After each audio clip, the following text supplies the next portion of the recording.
Hello and welcome to today's 5-minute teaching on the supernatural love of God. I'm Pastor Jack Shoup with Grace Fellowship, Georgetown, Kentucky, and I'm endeavoring to teach through 5-minute video segments on what is the love of God and how do we step into it. The love of God, the agape of God, is a love that is beyond human ability to produce it. It's a love that transcends even our natural comprehension of how you could walk in it. But God says we are to do that. We're to function in love. We're to walk in love. We're to carry love. And so in this session, I'm going to start talking about what is the agape of God. What is the supernatural love of God? Because if we don't know, we'll start marching after the wrong target. We'll get on the wrong path. And most Christians have done this. We've tried to produce love out of willpower, self-determination. Today I'm going to be kind. Today I'm going to be, not boastful. Today I'm going to be a blessing to everybody around me. And then we mess up and we're fighting condemnation much of the rest of the day. See, our natural human ability cannot produce this. It's a love that can only be manifested by faith and by letting God function through us. But I want to talk about what is the love of God. And to get there, we need to start at the very foundation. And that is, we read this yesterday out of 1 John chapter 4, verse 7 and 8. It says, God is agape. God is love. So we know the target we're after is to walk like God, to be like God, to function like God, to carry the power of God, right? Which sounds impossible, and actually it is in the natural, but through faith in Jesus and faith in the Word, we can do it. But what does it mean that God is love? What's it talking about? Well, first of all, love is God's very nature. It's who He is.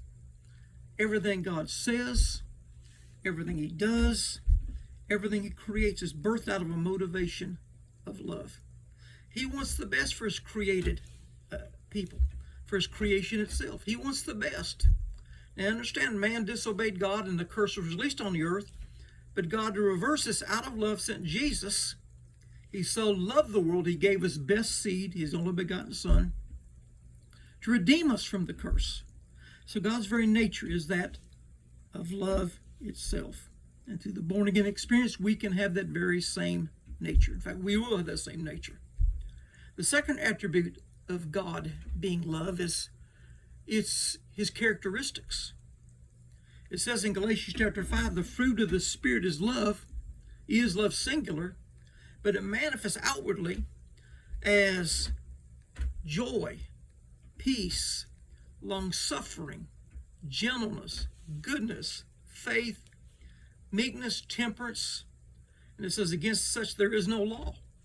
It says we can walk in this love, we can walk in this fruit, this manifestation of the love of God. We fulfill all the intentions of the law. And that's what God is. That's what He does. He's always patient. He's always got joy. God is never depressed. He's never oppressed. He's never suicidal. He's never saying, I think I'll just do myself in. I've had enough of this. I don't want to be around anymore. God always had gentleness, goodness.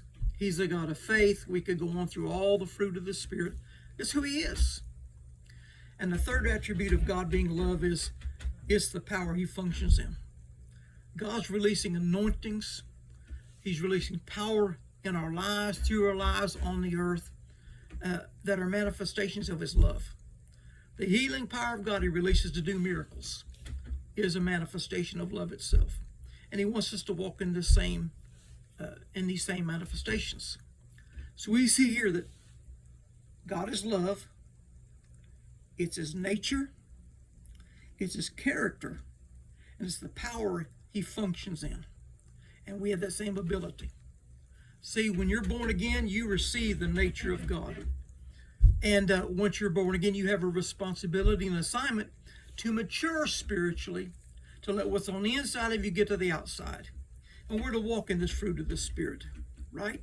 Joy, peace, patience, gentleness, kindness, faith, on and on. We're to be those that manifest it outwardly. So it starts with an inward change by being born again. Then over time we develop to produce the fruit of the Spirit. And then we can step into walking in supernatural love, a supernatural force that causes the powers of darkness to flee. It puts them under our feet effectively.